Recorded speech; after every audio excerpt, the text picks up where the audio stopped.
after cancer diagnosis, writing a novella about it, London. Sophie Kinsella's resilience produced a rom-com about the hammer blow of fate. The best-selling author Sophie Kinsella in London. I'm so overwhelmed yet again by my lovely readers and by the lovely response that I get to what I do, she said. Sitting beneath a skylight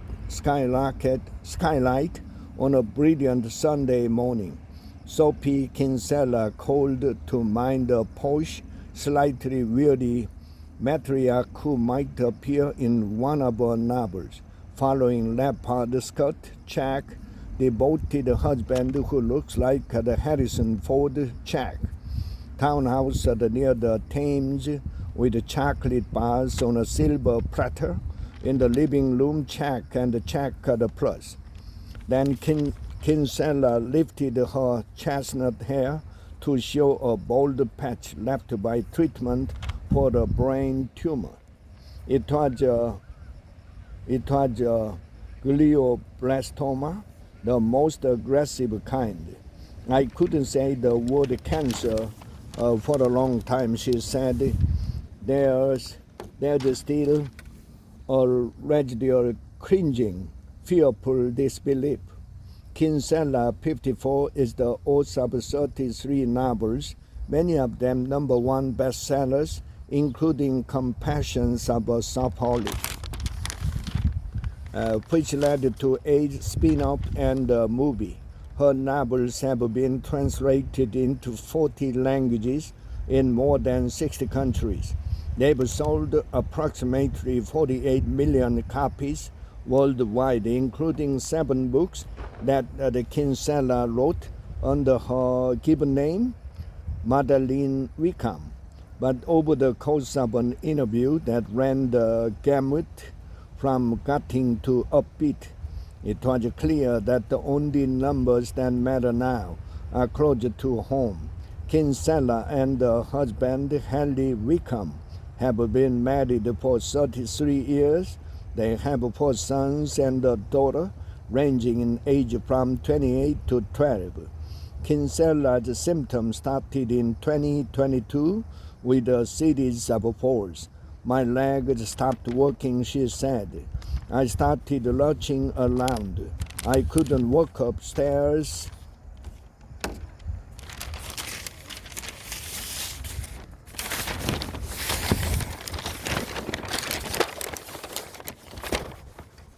Properly. She'd had the emergency gallbladder surgery at the time that was being used. Little did we know. And the recovery was slow. She had headaches. She was breathless and confused. She was behaving slightly strangely, Wickham said. For instance, Kinsella gave him a pair of scissors and asked him to cut all her hair off. He declined. Kinsella had been scanned everywhere because of this and because of that, Wickham said, but answers were elusive. That November, he was in a cafe waiting out her son's choir practice when it occurred to him that there was only one part of Kinsella's body that had yet to be examined. Wickham went home, called her doctor and said, maybe I'm just being an overprotective husband, but we've got to have a brain scan. The scan showed the tumor. Initially, Kinsella and Wickham only shared the news with a small circle of adult family members and the confidants, wanting their youngest children's lives to remain normal for as long as possible. I cringed when I walked up to the building and saw the worst cancer center, Kinsella said. I was like, I don't want to be here. No, please turn around and go someplace else. On November 25, 2022, She had an 8-hour surgery. When I woke up, I couldn't walk. I couldn't write my name. I couldn't balance. I couldn't turn my head. Kinsella said she worried she'd never write again. For a while, it was this crashing blow every morning. You feel okay, then you remember. Kinsella tried to maintain a semblance of normalcy for her children. When her youngest wanted to make a TikTok video, she joined in from a hospital bed. The effort was unsuccessful, Kinsella said, but I was determined. I'm going to dance with my daughter, even if my legs don't work. Next came radiation. Tired doesn't begin to describe it. I felt like the concrete and the chemotherapy, surreal, and learning to live with the memory loss. Luckily, Hallie's a very trustworthy person. Kinsella understands that her illness is terminal, pending recurrence, and that glioblastoma always recur. When people ask how I am, I don't take it on an existential global level, she said, because that's too big, too complex, too changeable. Ask me one day, and I'm wincing. Ask me the next day, and I'm sobbing. Sometimes I like this today. I'm laughing.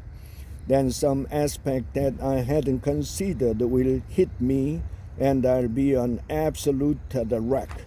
But I can always talk about how I am today. She continued, swallowing tears. Even just saying 10 years in the future, I started to slightly lose it because we just don't know. We come reached for her hand. In July 2023, the couple gathered their children for a conversation about Kinsella's prognosis. The oldest three were aware of the bigger picture, but the youngest two didn't know much beyond mommy's ill. Wickham said, we were determined that they knew what probably the ultimate outcome is. Kinsella said there were tissues, but there was also resilience. Through it all, Kinsella kept a notebook near her bed, knowing even as I was going through this ghastly situation that I might want to write about it. For 3 decades, Kinsella sat at a desk and wrote 1,000 words a day. She had already written 6 books when she sent The Compassion of a Shopaholic, the semi-autobiographical tale of a profligate financial journalist, to her agent, Araminta Whitney. The novel was a departure from Madeline Wickham's third-person social comedies. I just cracked up with laughter from the very start. Whitley said, so the pair dispatched it to Kinsella's British publisher anonymously, then to international publishers under nom de plume.